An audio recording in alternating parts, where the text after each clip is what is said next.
understand that one of my heroes, Graham Hancock, is at last getting some of the recognition that he so deserves. I also understand he's getting the notoriety that has always followed him. For so long, Graham has warned us not to underestimate the wisdom of the ancients. And like me, Graham is also a great fan of Hermes Trismegistus.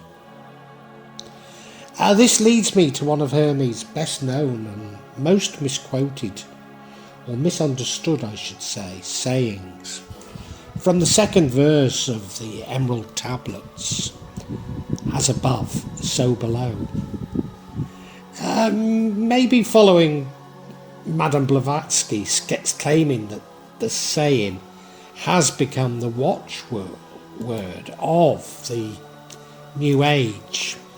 She used the saying to support a theory of correspondence, which I suppose is the basis of sympathetic magic.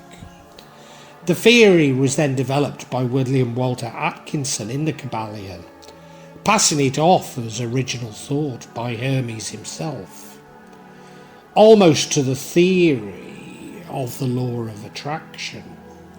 For me at least, whilst both Madame Blavatsky and Atkinson may have been economical with the truth, they sit on either side of a major divide, with Blavatsky closer to hero and Atkinson much closer to that of a charlatan. Indeed, Atkinson's concept further mutated to as above, so below, as within, so without, thereby confirming the working of the law of attraction. But if we trace the earliest known translation of the Emerald Tablets, it's actually in Arabic.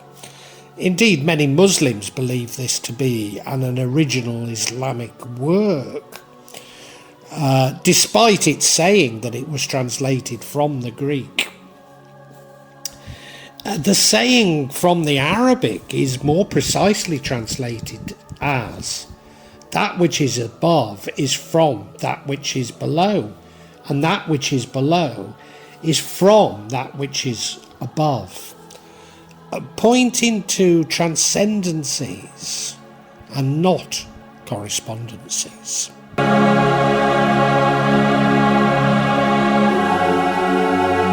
What appears to have happened is a process of Chinese whispers, through which the original meaning has been distorted. That's not to say that the new interpretation is of no value or has no resonance, that it cannot also be pointing to something profound. Indeed, its enduring popularity suggests that it does so. But I'm equally dubious that, as we are what we believe, such misinterpretations become self-fulfilling. A hegemony, if you like. How the profound insights of the ancients have transmuted to what we see as profound truism. So if we accept that Hermes Trismegistus is the actual author of the Emerald Tablets, it is not too much to insist that Hermes Trismegistus was actually the Egyptian god Thoth, that the origins of the Emerald Tablets were priestly Egyptian hieroglyphics. We can trace its translation from Egyptian to Greek to Arabic to Latin, maybe via older language, ultimately to the modern vernacular. With each translator, often unintentionally, unlike what I would argue Madame Blavatsky and William Walter Atkinson did, adding their prejudices and misinterpretations from their own times. So a wisdom about the nature of God and creation becomes the law of attraction. Something profoundly spiritual becomes a technique, not only for navigating, becomes a technique for not only navigating capitalism, but also a means of shifting the blame from the rich and the powerful to the inadequacies of our own personal psychology.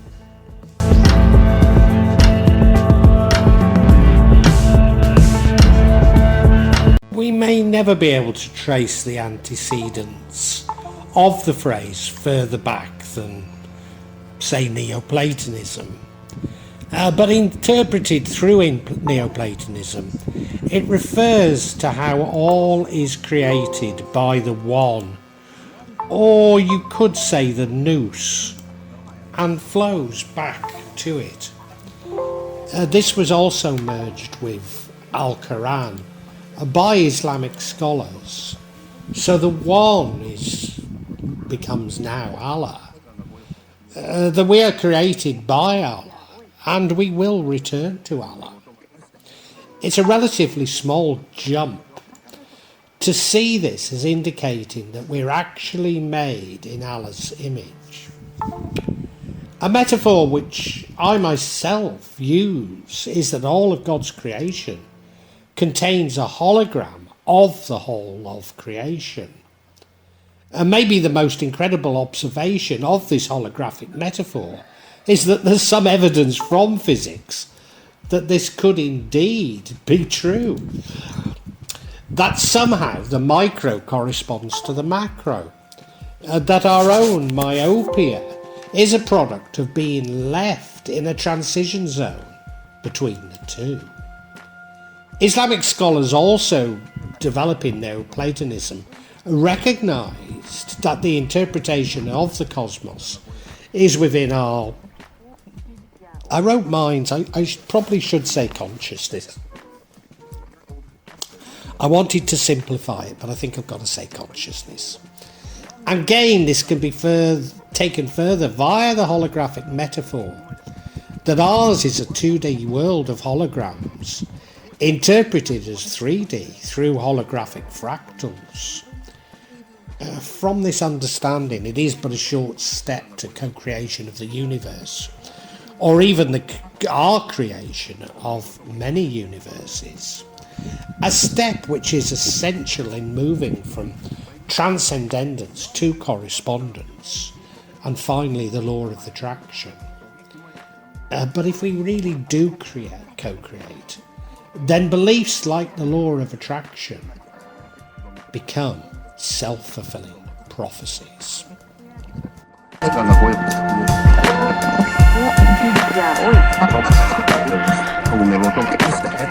An occult interpretation of the phrase is that the planets and stars affect what happens here on Earth, which indeed they do. But is this the whole story? Clearly such a process would be multi-layered and have potentially different interpretations within each layer. So returning to Islamic scholars, they provide us with a potentially much more precise understanding of as above, so below, whilst not downplaying the importance of the cosmos. There exists a much deeper, almost alchemical meaning. Islamic scholars reinterpret Ptolemy's cosmos so to include Allah himself. But within this cosmos there exists a definitive break with the moon. For below the moon is the temporal plane, whilst above the moon is non-temporal, i.e. there is no time and space. So below is a camera obscura of that which is above. Below reflects Allah's shadow, whilst above is Allah in all his majesty. A majesty which will always be obscured from us because we interpret everything through the temporal. Returning to the metaphor of the 2D holograms and fractals, we cannot truly contemplate Allah For all we believe to be reality is an illusion. An illusion based on our own limitations, including the limitations of our own mind and our ability to think.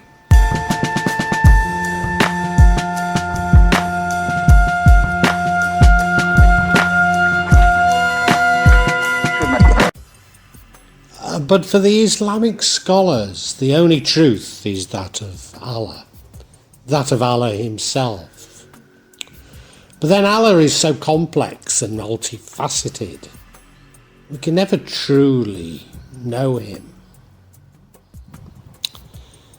And I should be saying him here or it here, for indeed we know so little about Allah. We cannot call Allah him. Albeit that our ultimate goal is to become closer to, and I use the word again, him. The veil which prevents us from knowing Allah is that of this temporal plane. A plane in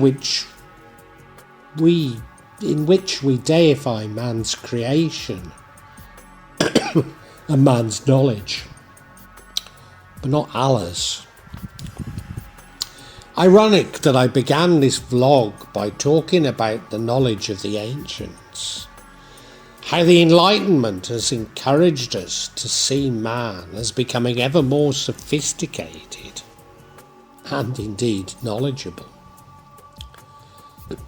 Also ironic that we move closer to God by self-knowledge. But unquestioning belief is our ever-increasing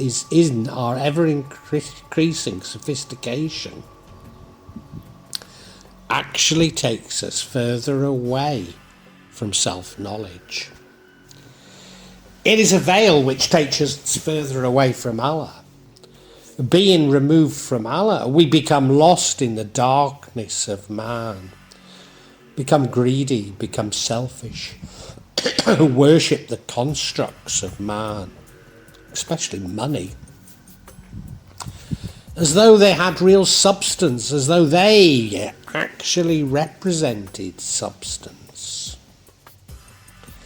Now, some might like to define such behaviour as evil, even inventing a Satan, a heaven and a hell in which to contain these mental abstractions, in which to place these mental abstractions, in which to put a boundary, if you like, around these mental abstractions. But they're merely Allah's shadow. It's ironic that so many Christians use the phrase almost as a wish. Sorry, I should say the phrase as above, so below. Almost as a wish. As they want things on earth to be like what happens in heaven. When heaven's a human construct. A metaphor pointing to how we will judge our time on earth. But simply a metaphor. Indeed, I've even come across a circuitous argument which states that the Neoplatonist aim of becoming closer to, I wrote God, but I should say the One, is essentially magic. That magic involves the worship of Satan. Therefore, that the phrase itself promotes Satanism. But there's no evil, there's only an absence of Allah. There's no darkness, only an absence of light. The only thing we have to fear is our removal from Allah. Thus religions themselves become the camera obscura of God's love, promoting fear and tribalism, which ultimately gives way to hatred. The polar opposite of love. Perhaps the greatest paradox is that religion itself becomes an obstacle to us finding God, which should be the goal that we have on this earth, or dunya. So alchemically, as above, so below, is a reflection of our personal transmutation and the ultimate ascent to God.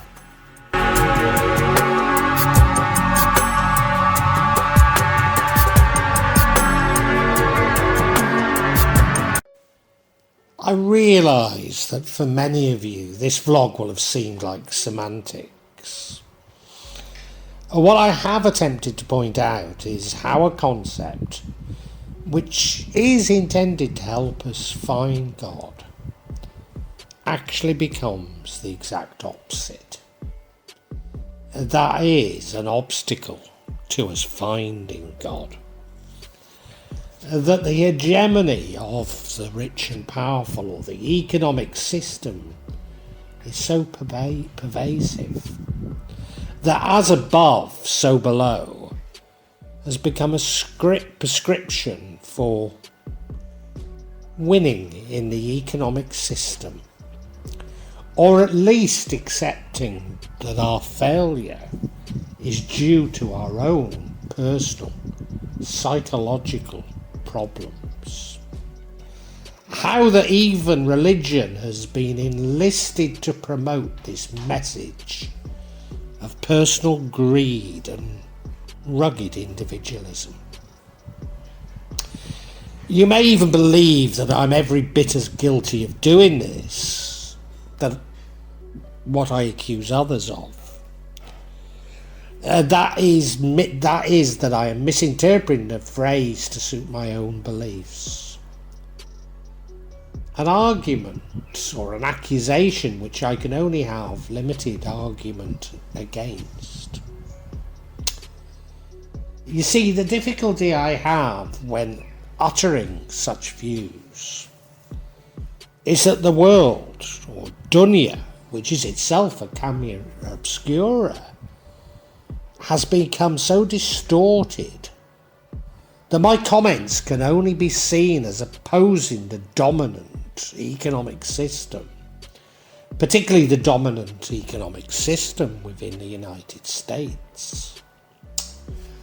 That my views are based on my desire to impose a despotic, authoritarian state upon humanity. A state which hates individualism and freedom. A state which only cares about its corrupt leaders. When in fact my views are located in my faith and have nothing to do with constructs created by man, including the state. No, they're simply a critique of what man calls knowledge, not an argument within the confines of what man describes as knowledge.